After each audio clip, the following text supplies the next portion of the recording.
It's cold here, colder than anything I've ever felt before. They say Alaska is the last frontier, but what they don't tell you is that there's something far darker out there. I'm lucky to be here today, but I've seen things I can't forget. I never thought I'd be the one telling this story, but here I am. If you're listening, I just need you to understand that this is real.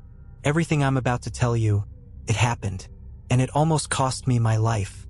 I was out there, in the middle of nowhere, with nothing but the endless expanse of snow surrounding me. This wasn't your typical tourist trap. I wasn't on some guided fishing trip or hiking through some serene national park. No, I was with a group of experienced hunters, men who'd spent their entire lives in the harshest of conditions. Their names were Eric, Tom, and Scott, and they were the real deal. If anyone could survive the Alaskan wilderness, it was these guys. But we made a mistake. We shouldn't have gone out there. It was just supposed to be a quick hunting trip. Nothing too crazy. We'd been tracking an elusive moose for days, deep in the forests outside Anchorage. But on that third night, something felt off. We were camped in a clearing, the moon hanging like a pale ghost in the sky, and all of a sudden, I felt it. A pressure, like the air had thickened, like something unseen was watching us. I tried to ignore it at first. It wasn't like me to get paranoid, but there was a strange stillness in the air. The snow was too quiet. No rustling of wind, no chirping of birds, just the eerie silence. The others hadn't noticed yet, too focused on the fire and their stories about past hunts. But then it happened. A sound, faint at first, then growing louder. A slow, deliberate crunching of snow, like something big was moving through the woods. "Did you hear that?" I asked, my voice coming out harsher than I intended. Scott paused, his hand halfway to his beer, and his eyes darted toward the edge of the trees. Eric and Tom stopped talking too, the atmosphere shifting from casual to tense in an instant. "It's probably just a bear or a moose," Eric said, shrugging it off. But it wasn't. The sound was too methodical, too deliberate. It wasn't an animal, at least not one we were familiar with. Then we saw it.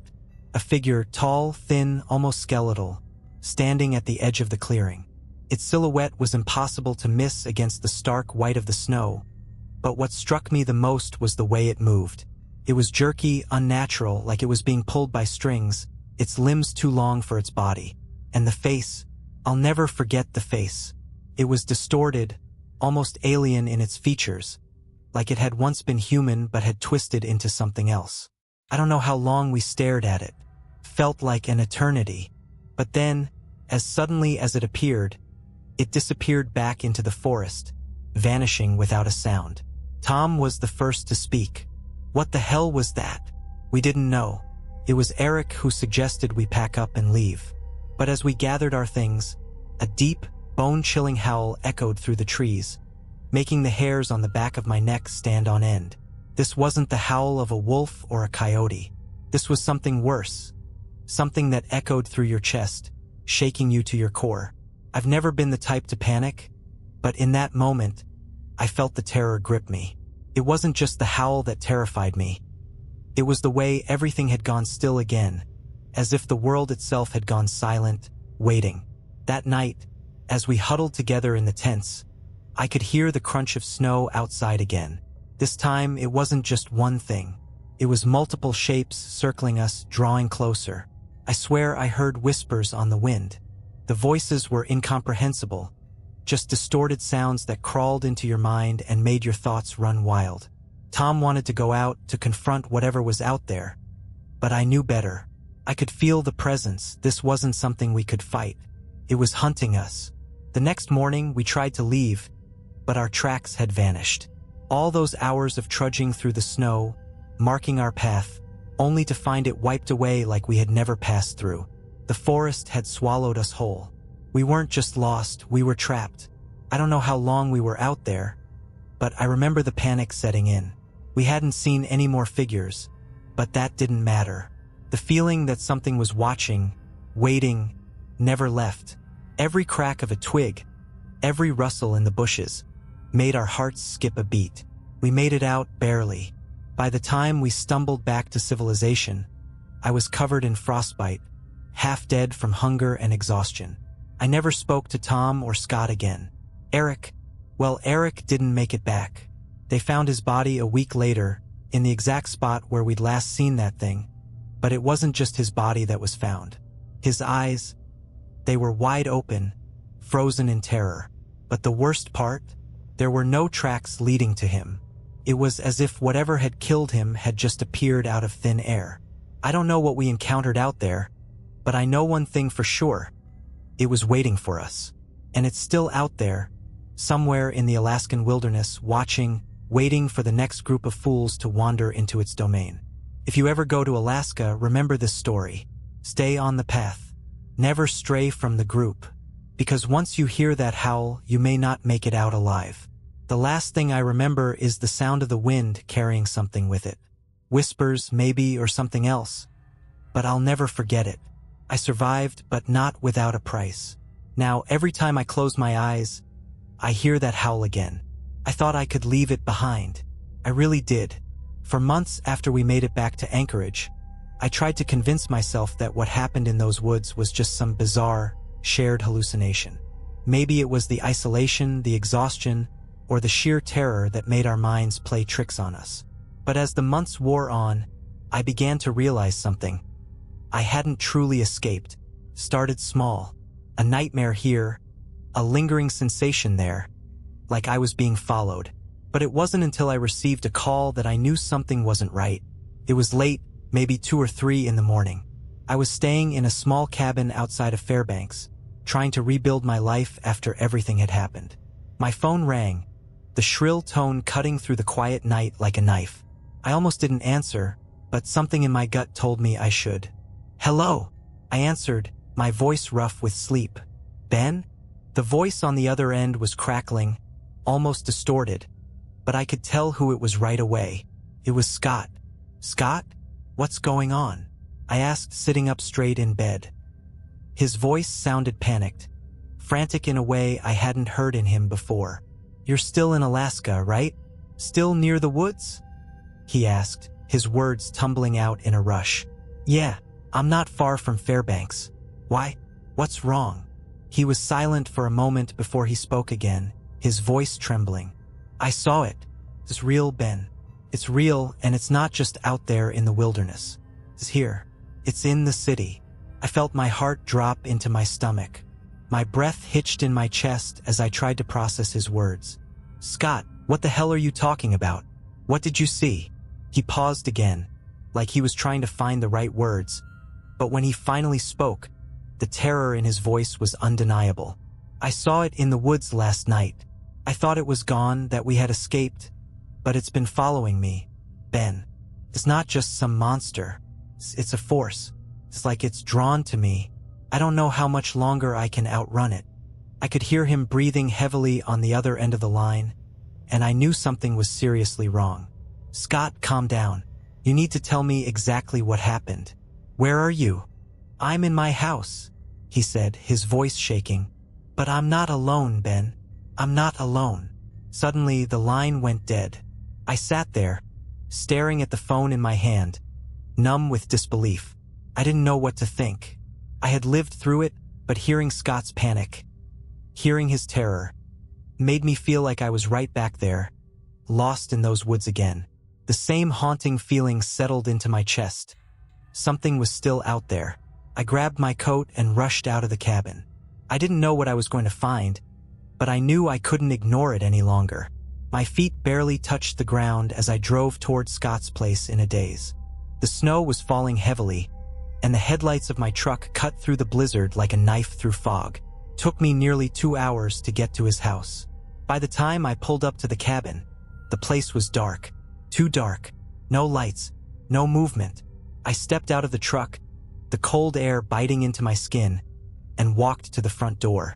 It was ajar just slightly, as if someone had left it that way in a hurry. My heart pounded in my chest as I pushed the door open, the old wood creaking under the pressure. "Scott," I called, my voice echoing in the silence. No answer.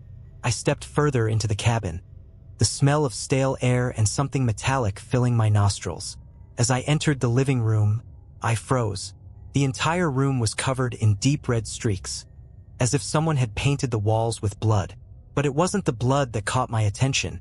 It was the figure standing in the corner of the room.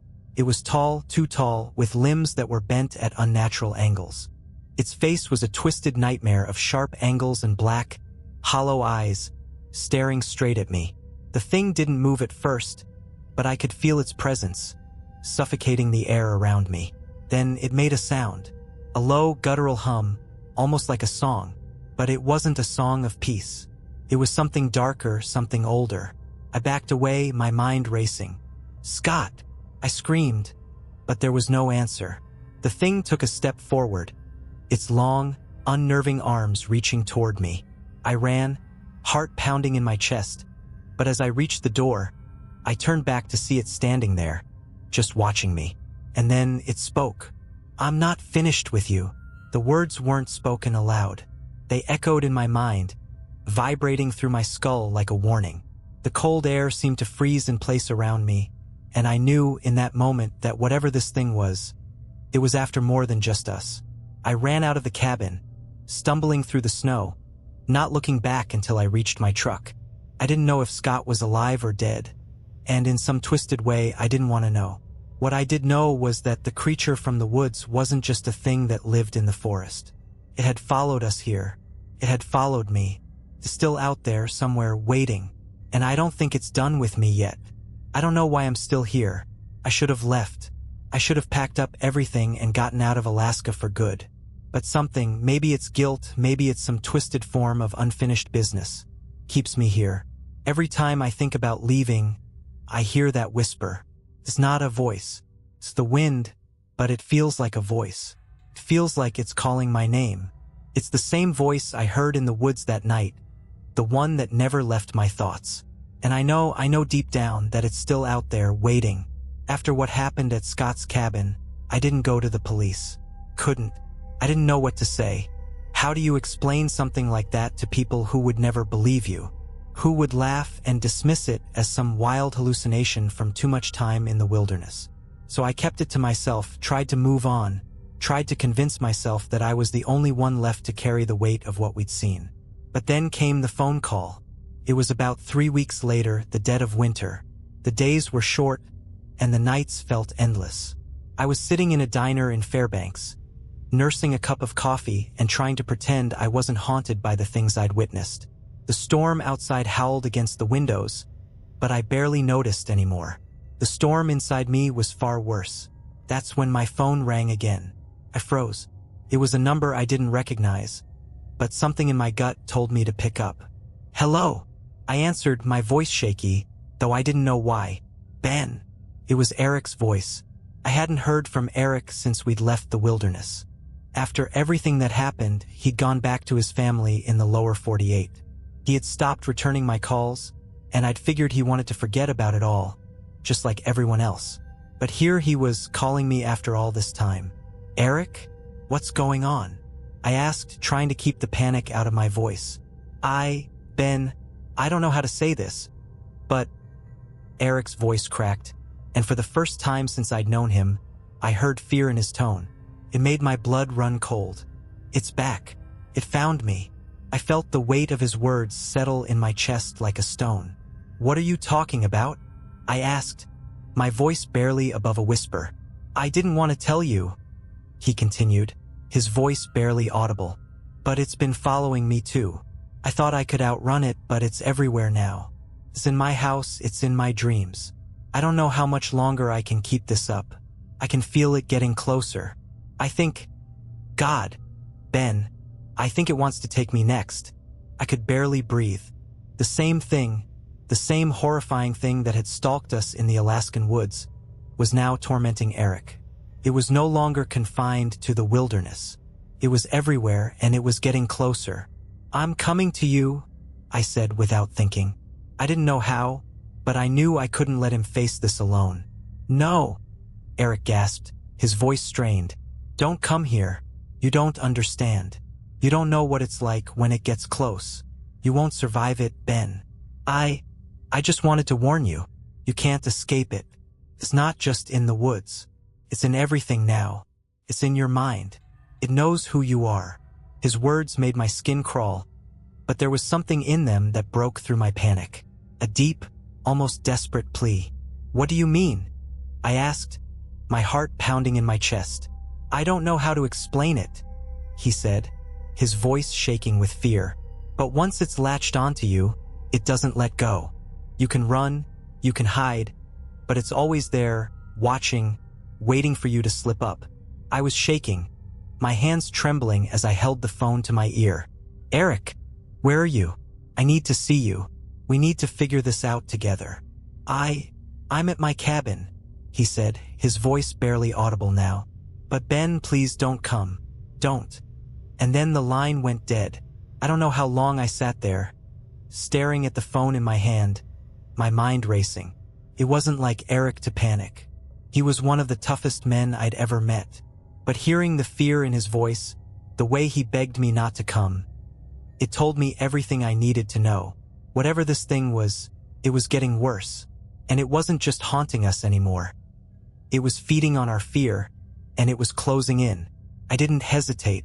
I grabbed my jacket, paid the bill, and rushed out of the diner. The storm outside was worse than it had been all night, but I couldn't wait. Eric was out there, alone, and I wasn't going to let him face this thing by himself. It took me hours to get to his cabin. By the time I arrived, the wind was howling, and snow was falling in thick, impenetrable sheets. I pulled up to the cabin, my headlights cutting through the swirling snow, but there was no sign of Eric. I called his name, my voice barely audible over the storm, but there was nothing.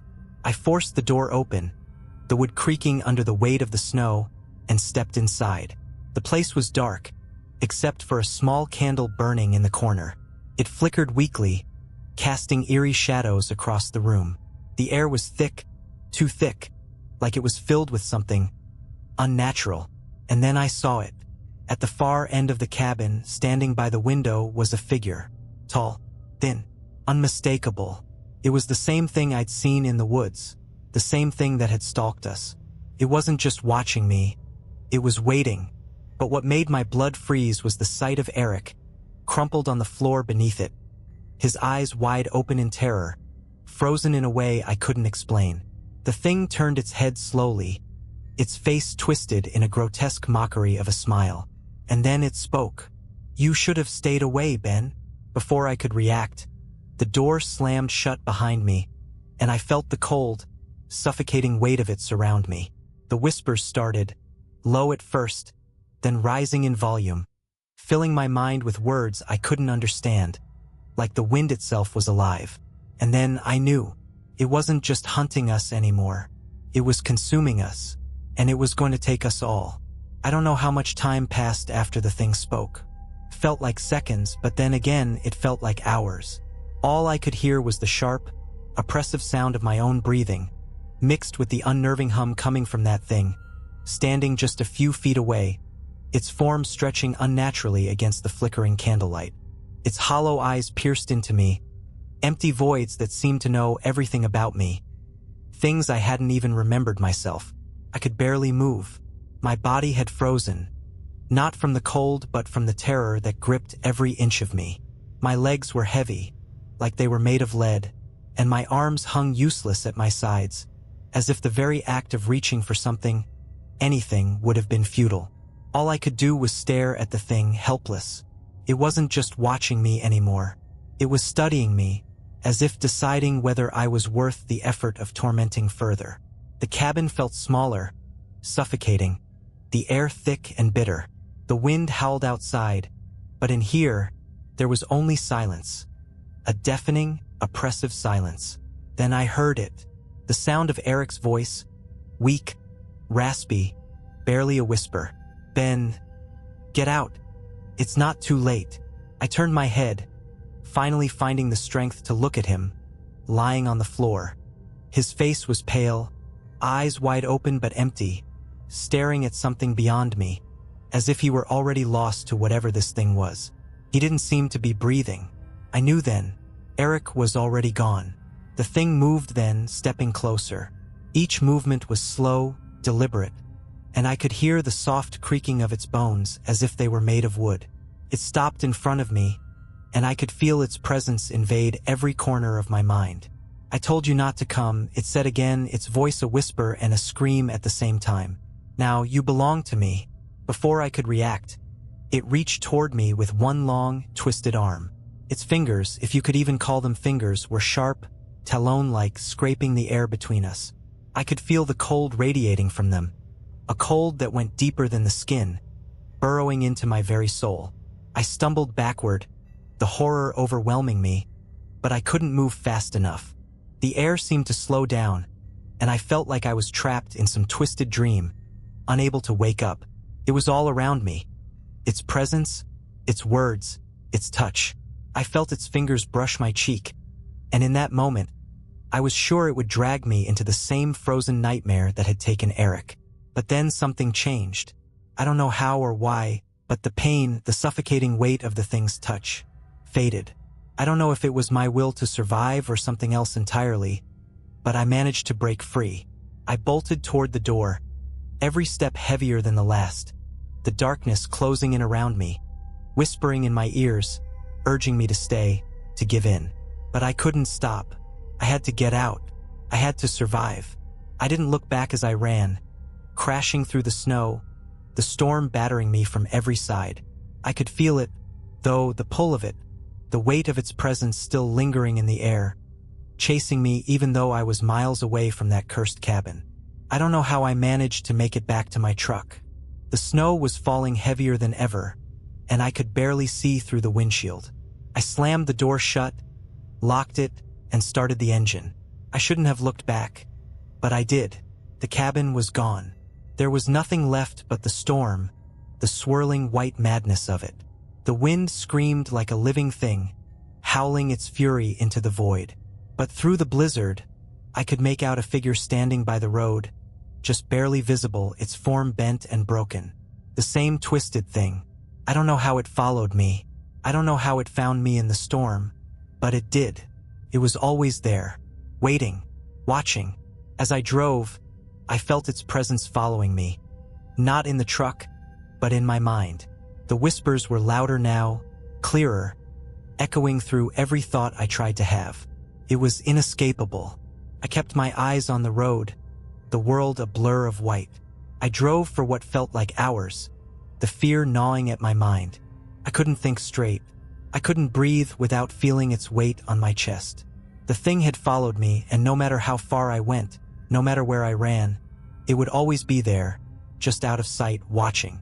By the time I reached the nearest town, I was too far gone. I had seen too much, felt too much, and I knew, deep in my bones, that it wasn't over. It would never be over. Not for Eric, not for me, and certainly not for anyone else foolish enough to think they could outrun it.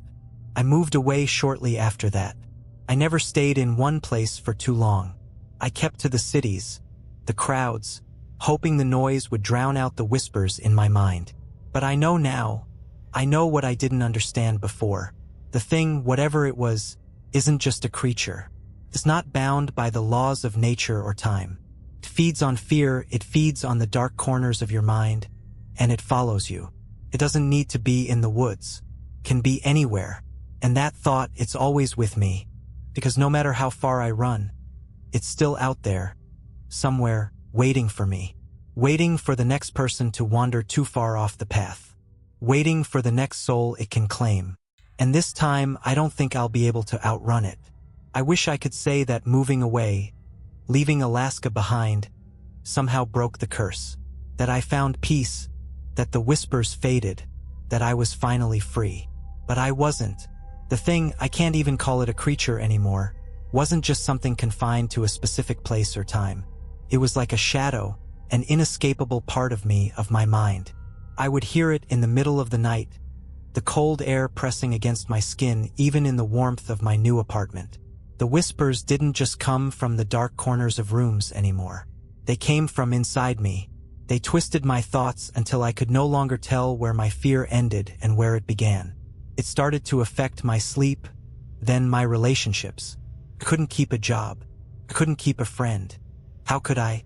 When the only thing that filled my thoughts was the thing I'd seen in Alaska, the thing that haunted me with every breath I took. I tried everything. Therapy, meditation, medication. Nothing helped. Because no matter what I did, I couldn't escape it. And then, it happened again. It had been a year since I'd left Alaska, and I thought I was getting better. I was in a small town in Montana now, trying to rebuild some semblance of a life, far from the frozen wilderness that still haunted me. I was in a small apartment above a local diner, just another stranger trying to outrun his past. But the nightmares never stopped. They were getting worse. I woke up one night, drenched in sweat, the scream of the wind outside carrying the same eerie, haunting tone that had plagued me since that first night in the Alaskan wilderness. My body was trembling, but I forced myself out of bed, trying to shake off the feeling of dread that clung to me like a second skin. That's when I saw it. There was something in the corner of the room.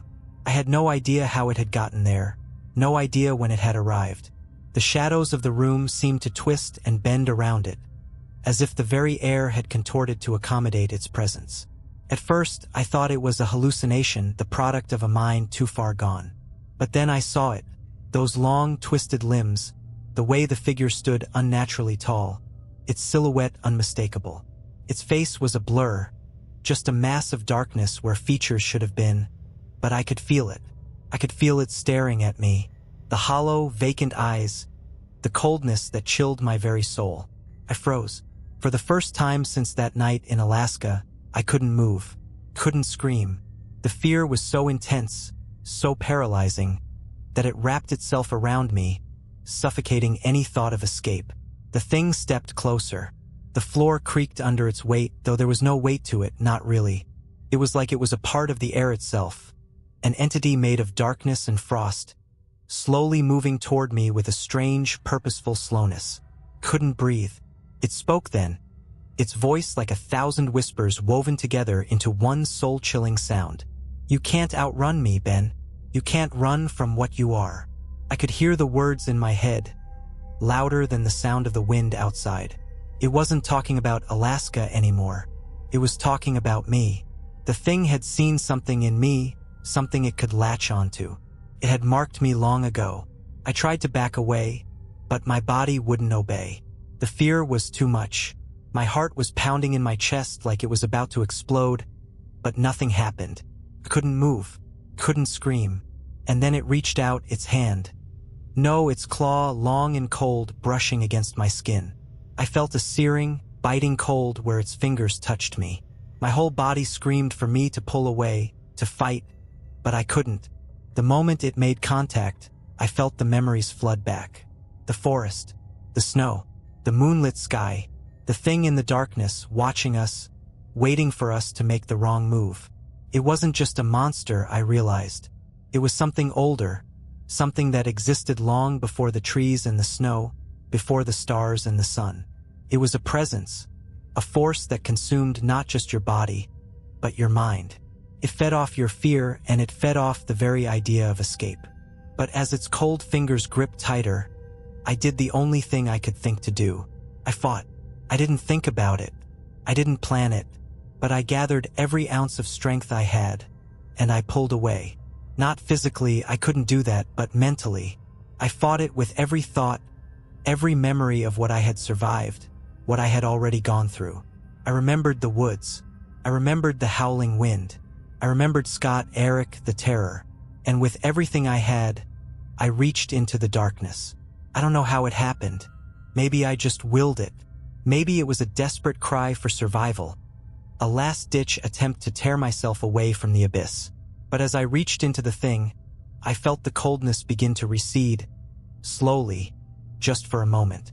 The thing in front of me flickered, like a shadow at the edge of your vision, unsure of its form, of its purpose. The moment lasted only a second, but that second was all I needed.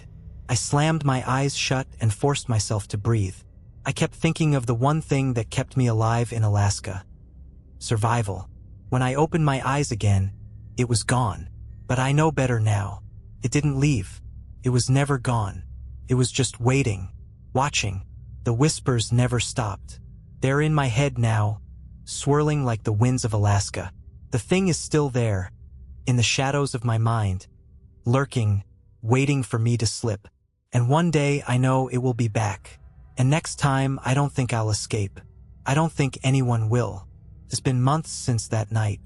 Months since I forced myself to believe I had driven the thing away. But I know now that it was never really gone. I thought the worst was over, but I was wrong. It's never over. The whispers have grown louder, more persistent, pushing their way into my thoughts. The thing, whatever it is, has found a way to stay inside me, like a parasite that feeds on my fear, my exhaustion, my broken mind. It's not just a shadow anymore. It's a part of me, lodged deep within my soul. I can feel it every day, like a weight on my chest. The fear has become familiar. It's like breathing. You don't notice it until you try to stop. I moved to a different town, a different state, trying to outrun it once again. I found a quiet little place in Wyoming, far from Alaska, far from the memories of what I had seen and experienced. But as I walked through the front door of this new apartment, I felt it. The same cold that had settled over me in that cabin. The same suffocating silence. I told myself I was being paranoid, that I was just imagining things, but I knew deep down that it wasn't true. The thing was here too. It was everywhere. It was inside me. I could feel its presence in the shadows, in the corners of my mind. It didn't take long for the nightmares to return. They were worse than before, more vivid, more real. In my dreams, I would find myself back in those woods, back at that cabin. I would hear the howling, that dreadful sound that rattles your bones. And I would see it, standing there watching me, waiting for me to make the wrong move. Sometimes, I would wake up in a cold sweat, heart pounding, unable to shake the feeling that it was still there, still watching me from the darkness. And then it came again. I was sitting in my apartment, trying to read a book to distract myself from the constant weight in my chest. The storm outside had been howling all night, the wind battering the windows, but I didn't pay it much attention. I'd learned to block out the weather long ago. The real storm was inside me. I heard a knock at the door. It was soft, but it cut through the stillness of the room like a blade. I froze. I didn't want to open the door. Couldn't. I knew what was out there. I knew what was waiting for me, but I couldn't resist. My hand moved of its own accord, trembling as I reached for the doorknob. When I opened it, there was no one there. But something was wrong. The air was cold, colder than it should have been, like a chill was coming from nowhere, like the wind itself had slipped inside my apartment. The silence was oppressive, like the world had suddenly gone still. I stepped outside, into the hallway. And there, at the end of the hallway, standing just beyond the flickering light, was a figure. A tall, gaunt figure, its outline barely visible in the dim light. It was so still that I almost couldn't tell if it was real. The darkness around it seemed to bend, as if the very air itself was afraid to touch it. I knew what it was before I could even see its face. It was the thing. It was here. I took a step back, my breath catching in my throat. My body wanted to run, to escape, but my legs were frozen. I couldn't move.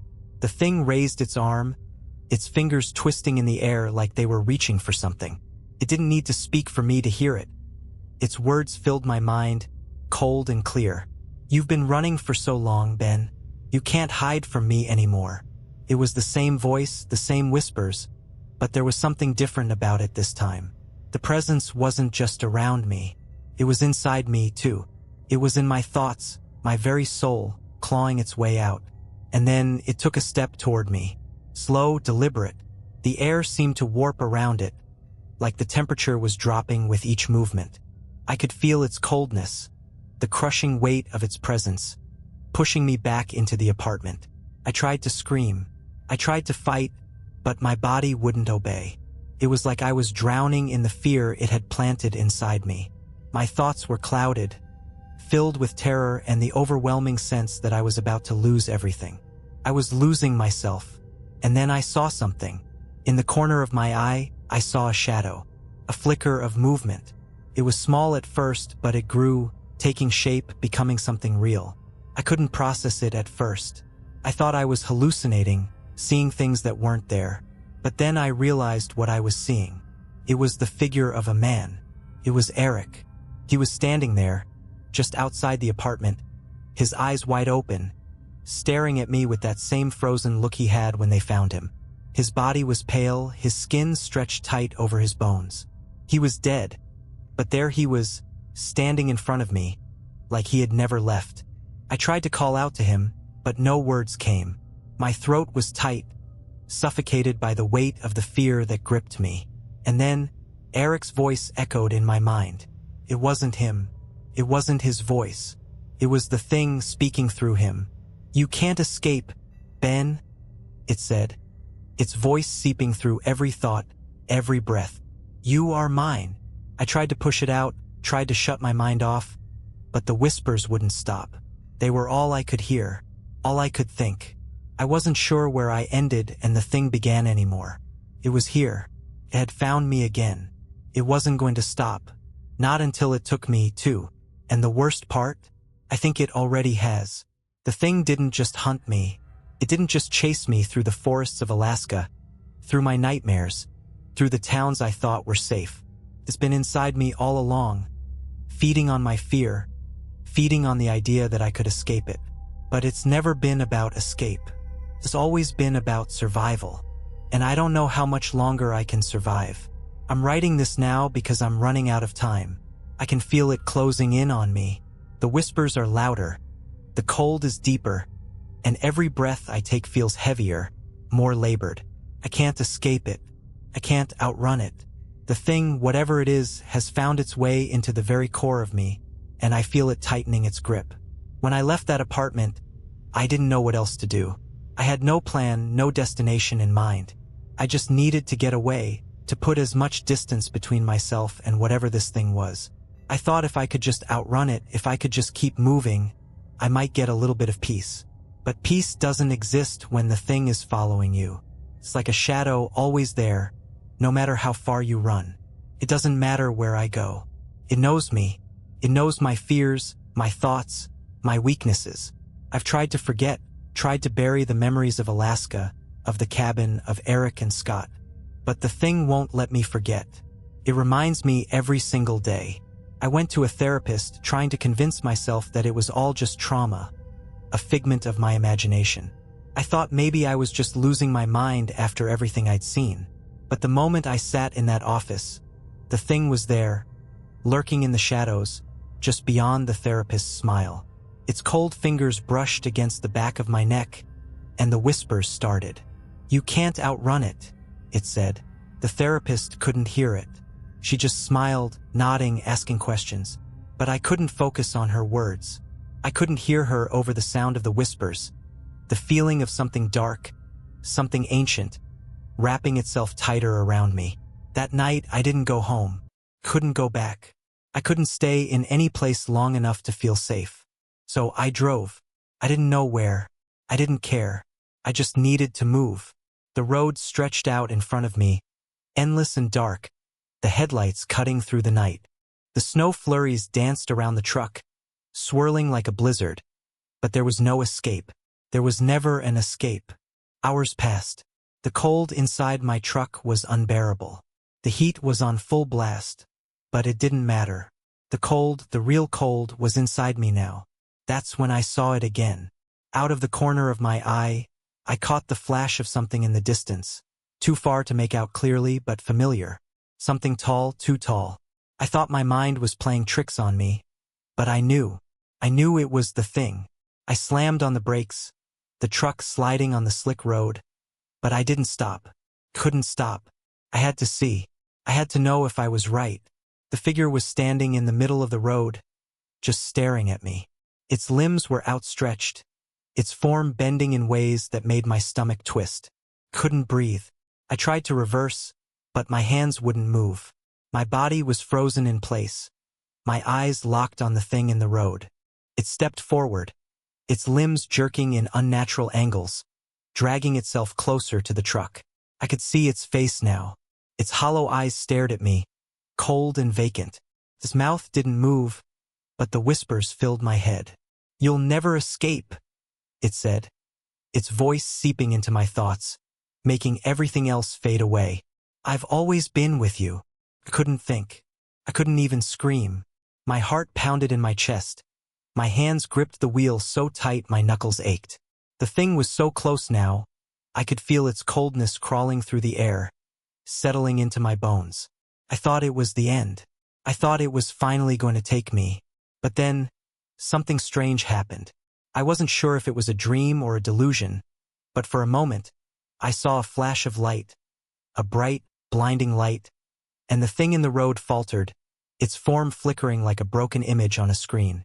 It froze, just for an instant, like it wasn't sure how to respond.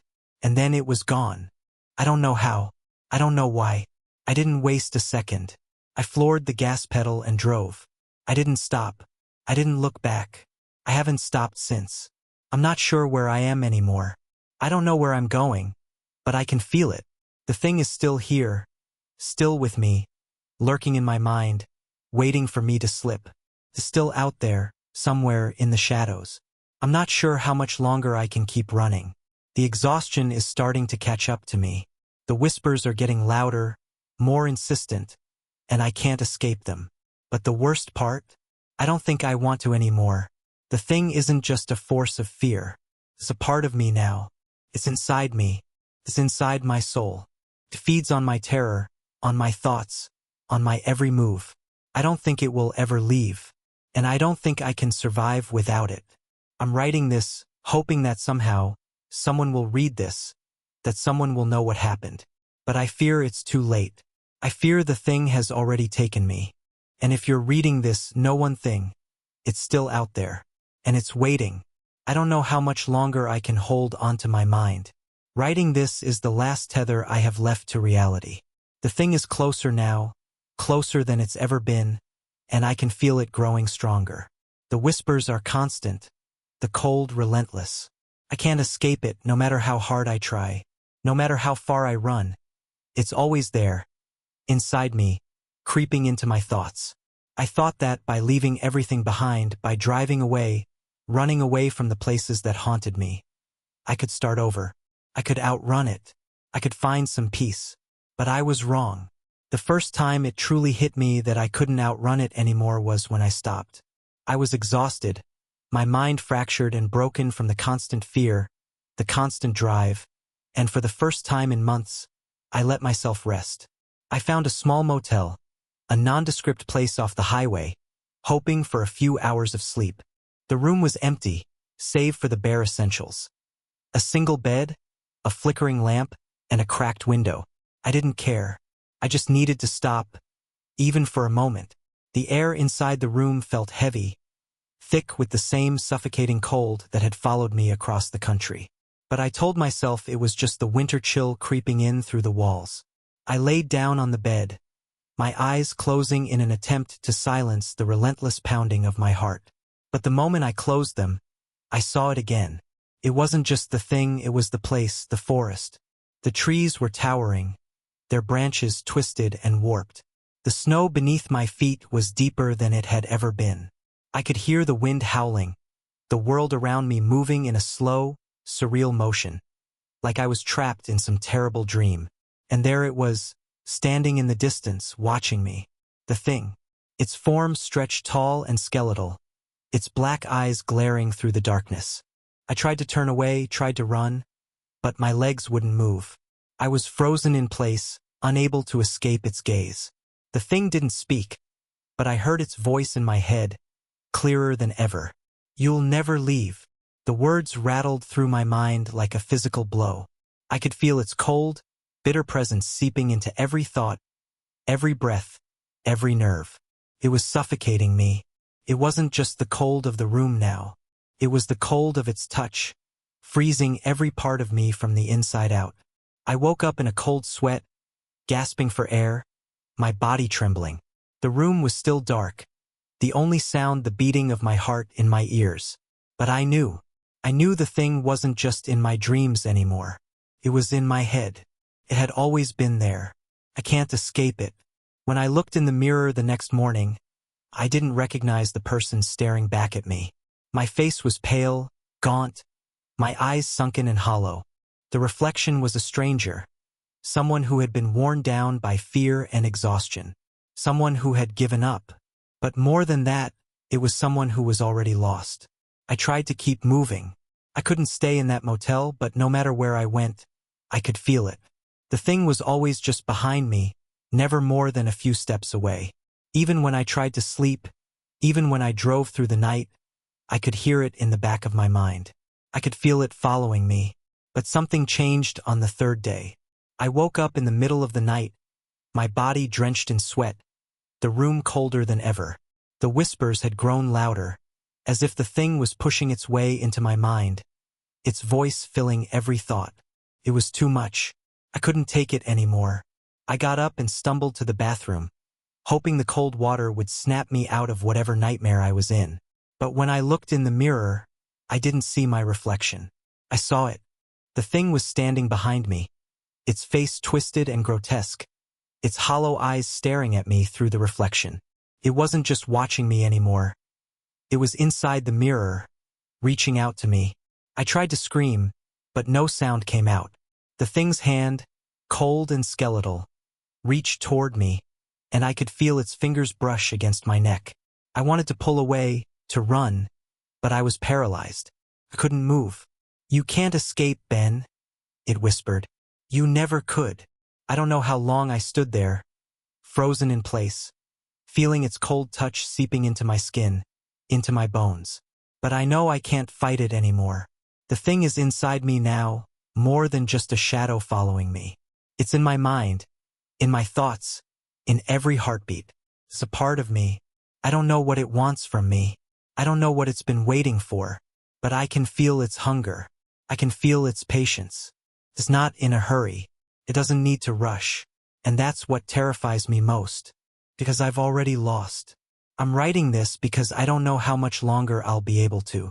The thing is stronger now, its presence overwhelming, and I feel like I'm losing myself. I can't fight it anymore. The fear, the darkness, it's all consuming. If you're reading this, please know that I'm not insane. I'm not just some delusional man running from his past. There is something out there. There is something in the darkness. And it will follow you just like it followed me. It doesn't matter where you go. It doesn't matter how far you run. It will always find you. Found me. And now it's going to take me. And once it does, there's no coming back. I'm writing this because I can't let it win. Not without leaving something behind. Not without someone knowing the truth. But I know now. It doesn't matter. The thing has won. And now it's time for me to go. I never expected to see another day. The thing, it's inside me, twisting and warping my mind until I'm not sure what's real anymore. I'm losing myself, losing everything. The thing whispers constantly, urging me to give in, to stop fighting, to embrace it. But I can't. Even though the darkness is pulling me in, even though I feel it tightening its grip around my chest and my thoughts, there's still something inside of me fighting back. A small part of me that refuses to let go, that refuses to become what it wants me to be. A part of me that is still trying to survive. I don't know how much longer I have. The thing is growing stronger, and I feel myself slipping further into its grasp. I've been driving for hours, lost in a haze, not even sure where I am anymore. The snow is falling heavily outside, blanketing everything in white, but it feels like the storm inside me is much worse. I don't even know what day it is, but I can feel the end coming. I can feel it in the cold that wraps around me, in the whispers that fill my mind. The thing is getting closer. It's closer than ever before, and I can't escape it. I don't know how much longer I can keep running. The road is endless. I've been driving through this frozen landscape for what feels like days. The world outside is just white, a blur of snow and shadows, the headlights of my truck barely cutting through the storm. It feels like I'm trapped in some endless nightmare, where time doesn't exist and the only thing that matters is the thing that is hunting me. But then something changes. I see it. In the distance, at the edge of the road, there's a shape. A figure standing there, still and silent in the storm. I can barely make it out through the snow, but I know what it is. I know who it is. It's the thing. But something's different this time. It's not the same twisted form I've seen before. This time it's standing still, not moving, just waiting. It doesn't approach me. It doesn't whisper to me. It's just there. I stop the truck. I don't know why. I shouldn't stop. I should drive past it, keep going, but something pulls me toward it. Maybe it's curiosity. Maybe it's desperation. Maybe I'm just tired of running. I step out of the truck, the snow biting at my skin, and I walk toward it. The storm rages around me, but the figure remains still, unmoving, as if it's waiting for me. The whispers are deafening now, echoing in my head, urging me to turn back, to leave. But I can't. I reach the thing, and as I stand there, face to face with it, I realize something. It's not what I thought it was. It's me. Not physically, not exactly, but it's a part of me. A part of my soul, a piece of my fear. It's not an outside force, a thing that hunts. It's the reflection of my darkest self, a shadow that I've been running from, a part of me that I can never escape. You've been running from me, it says, its voice no longer a whisper but a deep, cold truth. But I'm you, Ben. I've always been you. I stand there in the snow, staring at it, at myself, and in that moment, everything clicks into place. The thing isn't some monstrous entity from the woods. It's the manifestation of all the fear, all the darkness that I've carried with me. It's the part of me that I've tried to bury, to outrun. It's the part of me that thrives on fear, on the belief that I can't survive. It's the part of me that never stopped hunting. I don't know how long I stand there, lost in this realization. But when I look around, I see the snow has stopped falling. The storm is gone. The world is still. And for the first time in a long time, I feel calm. The thing isn't out there. It's never been out there. It's been inside me all along. And now that I understand that, now that I see it for what it truly is, the battle is over. There's no more running, no more escaping. I can't fight it anymore because I've realized the truth. The thing I've been running from is me. As I stand in the silence of the snow, the world around me still and frozen, I accept it. The thing, my fear, my darkness, is a part of me. It always has been. And no matter how far I run, no matter where I go, it will always be there, inside me. I'm not sure if I'm free now or if I've just come to terms with my fate. But I know this, the thing never really hunted me. It didn't need to. I was the one hunting myself all along. And now, as I walk back to my truck, I feel a strange peace settling over me. The fear is still there, but it no longer controls me, because I've finally stopped running. And for the first time, I think I've come to understand something terrifying. I was never meant to escape. I was meant to survive. And that survival is with me forever. I don't know how long I've been out here. Time has become a blur, like the snow that surrounds me, like the whispers in my head that refuse to quiet. I no longer know what day it is or even where I am. I've stopped caring. There's no point anymore. The thing, it's still with me, but it's different now. It's not just a shadow or a force outside of me. It's part of me, a piece of my soul, a dark reflection of everything I've ever feared, everything I've ever wanted to escape. And I've come to understand that there is no running from it. There never was. I've spent so long convincing myself that if I just kept moving, kept running, I could outrun my past, outrun my mistakes, outrun the fear that has clung to me like a second skin. But it's always been here, inside me, feeding on the very thing I've tried to escape, my own darkness. That realization came to me the moment I stood face to face with it. My fear, my reflection. It was never a monster. It was never something external. It was me. I am the thing. I don't know if I'm still in my own mind, if this is some kind of twisted dream, or if I've crossed over into a place where time no longer has meaning. I think, perhaps, that I'm no longer part of the world I once knew. I've become a part of the wilderness I tried to escape, the frozen, desolate place where shadows live and where no one truly survives. But now I don't need to survive anymore. I've stopped fighting. The battle was never about escaping the thing.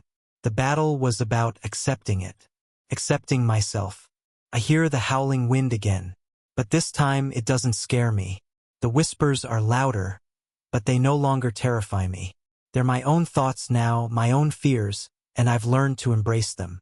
The cold in my bones has become familiar, almost comforting. I feel it seeping through my skin into my soul, and I realize that it is me. The darkness in me has always been there, just waiting for me to acknowledge it. The more I fought it, the more it thrived. But now that I've stopped running, now that I've finally stopped fighting, the coldness is not so terrifying. It's just there, just like me. I'm standing in the middle of the road, lost in the snow, and I can't help but wonder if anyone will ever find me. But I don't care. The thing is part of me, and I've finally accepted it. I've stopped fearing it.